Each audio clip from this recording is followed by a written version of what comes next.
प्रिय विद्यार्थियों, ये पार्ट 3 के एशिया के भूगोल के अंतर्गत हमने चीन के जो क्षेत्रीय वितरण पाया जाता है, जनसंख्या का जो वितरण पाया जाता है, उसका लास्ट वीडियो के अंतर्गत हमने अध्ययन किया था। तो उसमें कम बसे हुए जो क्षेत्र पाए जाते हैं वो भी, जैसे तिब्बत के जो पहाड़ी प्रदेश पाए जाते हैं, उत्तर के जो अल्टाई तानशान कुनलुन के जो पर्वतमालाएँ पाए जाते हैं, उन क्षेत्रों के अंदर मानव बसाव कम पाया जाता है। इसके बाद में क्षेत्रीय वितरण की दृष्टि से यदि हम जनसंख्या का अध्ययन करते हैं एशिया महाद्वीप में, तो दूसरा जो क्षेत्र आता है वो आता है जापान। ये भी एशिया का चौथा बड़ा जो क्षेत्र पाया जाता है जनसंख्या की या मानव बसाव की दृष्टि से, लेकिन यहाँ पर भी वितरण में अनेक प्रकार की असमानताएं पाई जाती हैं। यहाँ पर दक्षिणी क्षेत्रों से लेकर के उत्तरी क्षेत्रों की ओर अक्षांशों के अनुसार जनसंख्या का वितरण है बदलता रहता है। यहाँ पर भूतरातल की भी निर्भरता या भूधरातल की जो उपलब्धता पाई जाती है उसके कारण भी यहाँ पर जनसंख्या के वितरण में असमानता पाई जाती है। जो कुछ तटीय प्रदेश पाए जाते हैं वहाँ पर मैदानी क्षेत्र पाए जाते हैं, उन क्षेत्रों में मानव बसाव अधिक मात्रा में पाया जाता है और पर्वतपदीय भागों में जनसंख्या का वितरण है कम पाया जाता है। ऊंची जो चोटियाँ पाई जाती हैं उन क्षेत्रों के अंतर्गत भी जापान के अंतर्गत मानव बसाव कम पाया जाता है। दूसरा, कृषि क्षेत्रों के अंतर्गत जहाँ पर नदी घाटी बेसिन प्रदेश पाए जाते हैं उन क्षेत्रों के अंतर्गत मानव बसाव अधिक पाया जाता है। फिर आता है तीसरा जो क्षेत्र आता है औद्योगिक क्षेत्रों के अंतर्गत विभिन्न प्रकार के नगरीय जो समूह है या मानव समूह पाए जाते हैं नगरीय क्षेत्रों के अंतर्गत या औद्योगिक इकाइयों के अंतर्गत पाए जाते हैं। जैसे टोक्यो है, याकोमा है, नगोया है, ओसाका है, कोबे है, हिरोशिमा है, नागासाकी जो क्षेत्र पाए जाते हैं, इन क्षेत्रों के अंतर्गत औद्योगिक इकाइयों के कारण जनसंख्या के वितरण में अधिक मात्रा में असमानता और विषमता पाई जाती है और नगरीय क्षेत्रों में मानव बसाव अधिक पाया जाता है और आसपास के क्षेत्रों में मानव बसाव कम पाया जाता है। इसके बाद में चौथा जो फैक्टर आता है वो आता है, अगला फैक्टर आता है वो आता है जलवायु। जो उत्तरी जो क्षेत्र की जो जलवायु पाई जाती है शीतल पाई जाती है, कठोर पाई जाती है, इस कारण से वहाँ पर मानव बसाव है अपेक्षाकृत कम पाया जाता है। उत्तरी द्वीपों में जैसे होक्काइडो में जनसंख्या वितरण पाया जाता है कम पाया जाता है और दक्षिणी द्वीप समूह के जो क्षेत्र पाए जाते हैं उनमें मानव बसाव है अधिक मात्रा में पाया जाता है। इसके बाद में जैसे वितरण की दृष्टि से हम तीसरा जो क्षेत्र पाया जाता है वो आता है इंडोनेशिया। यहाँ पर भी लगभग 70% जनसंख्या है वह मैदानी प्रदेशों के अंतर्गत या द्वीप समूह के जो तटवर्ती जो क्षेत्र पाए जाते हैं उन क्षेत्रों के अंतर्गत उसका बसाव पाया जाता है। 7% भूभाग पर ही जनसंख्या की जो वितरण पाया जाता है वो कम पाया जाता है। इस कारण से यहाँ पर भी जलवायु की दृष्टि के साथ साथ विभिन्न प्रकार की कृषि की उपलब्धता होने के कारण, विभिन्न प्रकार के नगरीय होने के कारण जनसंख्या के वितरण में असमानता पाई जाती है। इसके बाद में आता है भारत। भारत में भी जनसंख्या वितरण की दृष्टि से अनेक प्रकार की विषमताएं पाई जाती हैं। जैसे कुछ जो मैदानी प्रदेश पाए जाते हैं या जो नगरीय जो क्षेत्र पाए जाते हैं या प्राचीन समय से ही विकसित जो क्षेत्र पाए जाते हैं औद्योगिक इकाइयों की दृष्टि से या कृषि की दृष्टि से, वहाँ पर मानव बसाव अधिक मात्रा में पाया जाता है। जहाँ जहाँ पर जलवायु की विषमता पाई जाती है वहाँ पर भी जनसंख्या वितरण का प्रभाव पड़ता है।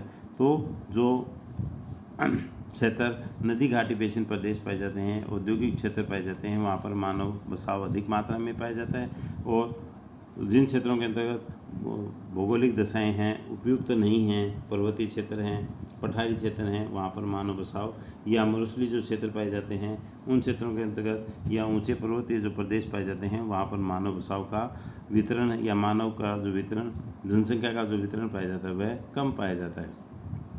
इसके बाद में आता है दक्षिणी पश्चिमी एशिया के जो क्षेत्रों में, यहाँ पर भी गर्म और शुष्क जलवायु होने के कारण यहाँ पर पहले मानव बसाव कम पाया जाता था, लेकिन अब यहाँ पर विभिन्न प्रकार की औद्योगिक इकाइयाँ या पेट्रोलियम पदार्थों की उपलब्धता होने के कारण या उत्पादन होने के कारण यहाँ पर भी विभिन्न प्रकार के बड़े बड़े नगरीय क्षेत्रों की स्थापना हुई। लेकिन जो शुष्क क्षेत्र पाए जाते हैं, उष्ण मरुस्थलीय जो क्षेत्र पाए जाते हैं उन क्षेत्रों के अंतर्गत अभी भी मानव बसाव है बहुत ही न्यून पाया जाता है और वो निर्जन क्षेत्रों के रूप में पाए जाते हैं। लेकिन औद्योगिक इकाइयों की स्थापना होने के कारण एवं पेट्रोलियम पदार्थों के उत्पादन होने के कारण कुछ क्षेत्रों में जनसंख्या का जमाव है अधिक मात्रा में हुआ है। इसके बाद में जो निर्जन जो क्षेत्र पाए जाते हैं उन क्षेत्रों के अंतर्गत जैसे मध्य एशिया के जो क्षेत्र पाए जाते हैं, इन मध्य एशिया के जो कैस्पियन सागर और काला सागर के आसपास के जो क्षेत्र पाए जाते हैं वहाँ पर मानव बसाव अधिक मात्रा में पाया जाता है लेकिन मध्य एशिया के जो क्षेत्र पाए जाते हैं, प्रेरीज घास के मैदानी प्रदेश पाए जाते हैं, या उत्तर के जो कोणधारी वनों के जो क्षेत्र पाए जाते हैं, उन क्षेत्रों के अंतर्गत मानव बसाव है कम पाया जाता है। इसी प्रकार से जैसे मंगोलिया के जो मुर्स्ली प्रदेश पाए जाते हैं, वहाँ पर भी मानव बसाव कम पाया जाता है। तो जैसे जैसे जो आंतरिक सागरीय क्षेत्र पाए जाते हैं, उन क्षेत्रों से यदि हम आंतरिक भाग में या एशिया के मध्यवर्ती क्षेत्रों की ओर जाते हैं तो कजाकिस्तान है, उज़्बेकिस्तान है, किर्गिज़स्तान है, वहाँ पर जो मानव बसाव है कम पाया जाता है। जबकि यूक्रेन के जो क्षेत्र पाए जाते हैं, या कास्पियन और काला सागर के आसपास के जो क्षेत्र पाए जाते हैं, यूराल पर्वत के आसपास के और वोल्गा नदी के बेसिन के आसपास के जो क्षेत्र पाए जाते हैं, वहाँ पर मानव बसाव है अधिक मात्रा में पाया जाता है। तो एशिया महाद्वीप के जो क्षेत्र पाए जाते हैं, या मध्य एशिया के जो क्षेत्र पाए जाते हैं, वहाँ पर मानव बसाव कम पाया जाता है। इसके बाद में आता है सोवियत एशिया। सोवियत एशिया के क्षेत्रों में भी मानव बसाव अपेक्षाकृत कम पाया जाता है, और उत्तर के जो क्षेत्र पाए जाते हैं, उन उत्तर के क्षेत्रों में भी निर्जन क्षेत्रों की अधिकता पाई जाती है, या मानव बसाव है वो कठोर जलवायु होने के कारण, शुष्क और शीतल जलवायु होने के कारण वहाँ पर मानव बसाव है कम पाया जाता है। इस कारण से भी वितरण में या जनसंख्या के वितरण में अत्यधिक मात्रा में असमानता पाई जाती है। अब इसके बाद में क्षेत्रीय वितरण के बाद में अगला जो बिंदु आता है वो आता है एशिया महाद्वीप में जनसंख्या का घनत्व है। एशिया महाद्वीप में जनसंख्या का जो घनत्व पाया जाता है, उसका वितरण कैसा पाया जाता है, या घनत्व की दृष्टि से कौन से अधिक बसे हुए पाए जाते हैं, कुछ से क्षेत्र कम बसे हुए होते हैं, और जनसंख्या का घनत्व किन क्षेत्रों के अंतर्गत अधिक मात्रा में पाया जाता है। तो सबसे पहले घनत्व किसे कहते हैं? घनत्व, जनसंख्या का घनत्व किसे कहा जाता है? घनत्व भी अलग अलग प्रकार के होते हैं, जैसे कार्य घनत्व होता है, आर्थिक जो घनत्व होता है, और जनसंख्या के जो घनत्व होते हैं कार्य घनत्व है, और कुछ जो क्षेत्रों के अंतर्गत जनसंख्या के आर्थिक आधार पर भी उसका घनत्व होता है, निर्धारित किया जाता है। लेकिन एशिया महाद्वीप में जो घनत्व पाया जाता है, उस घनत्व की दृष्टि से भी अनेक प्रकार की विषमताएं पाई जाती हैं। कुछ क्षेत्रों के अंतर्गत जैसे जो नगरीय क्षेत्र पाए जाते हैं, वहाँ पर 1000 से लेकर के 5000 तक जनसंख्या का घनत्व पाया जाता है। दूसरी ओर जो छोटे नगरीय जो क्षेत्र पाए जाते हैं, उसमें 500 से लेकर के 1000 व्यक्ति तक जो घनत्व पाया जाता है। लेकिन जो ग्रामीण क्षेत्र पाए जाते हैं, उन ग्रामीण क्षेत्रों के अंतर्गत भी एशिया महाद्वीप में जनघनत्व है अधिक मात्रा में पाया जाता है। तो सबसे पहले हम घनत्व किसे कहते हैं? प्रति 1 वर्ग किलोमीटर क्षेत्र के अंतर्गत जितना मानव निवास करता है, या जितने मानव संख्या पाई जाती है, उस मानव संख्या को घनत्व कहा जाता है। दूसरे शब्दों में हम इसको इस प्रकार भी समझ सकते हैं कि 1 वर्ग किलोमीटर क्षेत्र के अंतर्गत पाई जाने वाली जो जनसंख्या होती है, उसे उस क्षेत्र का घनत्व कहा जाता है। तो एशिया महाद्वीप में जनसंख्या के घनत्व और वितरण की दृष्टि से भी अनेक प्रकार की विषमताएं पाई जाती हैं, क्योंकि यदि हम विश्व का औसत घनत्व का अध्ययन करते हैं तो लगभग 46 व्यक्ति प्रति वर्ग किलोमीटर निवास करते हैं, लेकिन दूसरी ओर एशिया महाद्वीप में 81 व्यक्ति प्रति वर्ग किलोमीटर निवास करते हैं। इस कारण से एशिया महाद्वीप में जनघनत्व पाया जाता है वह अधिक मात्रा में पाया जाता है। दूसरा, वितरण में भी हमने पढ़ा था कि विभिन्न प्रकार के एग्लोमरेशंस पाए जाते हैं, जनसमूह पाए जाते हैं, वो एशिया महाद्वीप में अधिक मात्रा में पाए जाते हैं। इस कारण से भी मानव बसाव है अधिक, या घनत्व अधिक मात्रा में पाया जाता है।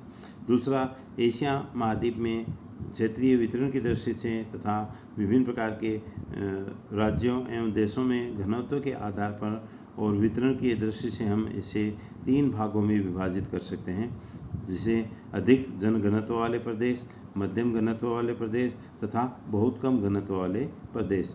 तो अत्यधिक जनघनत्व वाले जो प्रदेश पाए जाते हैं, उन एशिया महाद्वीप में लगभग 70% जनसंख्या का जमाव पाया जाता है, वो अधिक घनत्व वाले क्षेत्रों के अंतर्गत पाया जाता है।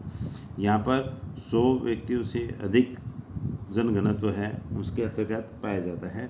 यहाँ पर कुछ क्षेत्रों के अंतर्गत 5000 और कुछ क्षेत्रों के अंतर्गत या नगरीय क्षेत्रों के अंतर्गत 10,000 व्यक्ति प्रति वर्ग किलोमीटर भी निवास करते हैं। तो इस कारण से एशिया महाद्वीप में जो घनत्व के अधिक घनत्व वाले जो क्षेत्र पाए जाते हैं, उसमें चीन है, भारत है, इंडोनेशिया है, पाकिस्तान है, बांग्लादेश है, वियतनाम जो पाए जाते हैं, यहाँ इनमें जनघनत्व है अधिक मात्रा में पाया जाता है। यहाँ पर घनत्व के जो प्रभावित करने वाले जो कारक हैं, सबसे महत्वपूर्ण जो कारक पाया जाता है वो कृषि की उपलब्धता। कृषि में भी चावल उत्पादक गहन कृषि वाले जो क्षेत्र पाए जाते हैं, गेहूँ उत्पादक जो क्षेत्र पाए जाते हैं, उन क्षेत्रों के अंतर्गत जनसंख्या घनत्व अधिक पाया जाता है।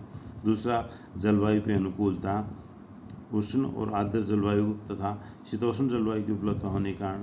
फिर इसके बाद में तीसरा जो फैक्टर आता है औद्योगिक इकाइयों के होने के कारण यहाँ पर भी मानव बसाव है वो अधिक मात्रा में बसा हुआ पाया जाता है। तो यहाँ इन क्षेत्रों के अंतर्गत डेंसिटी पाई जाती है वो अधिक मात्रा में पाई जाती है। एशिया महाद्वीप के इन क्षेत्रों में ग्रामीण जो जनसंख्या का घनत्व पाया जाता है वह भी अधिक मात्रा में पाया जाता है।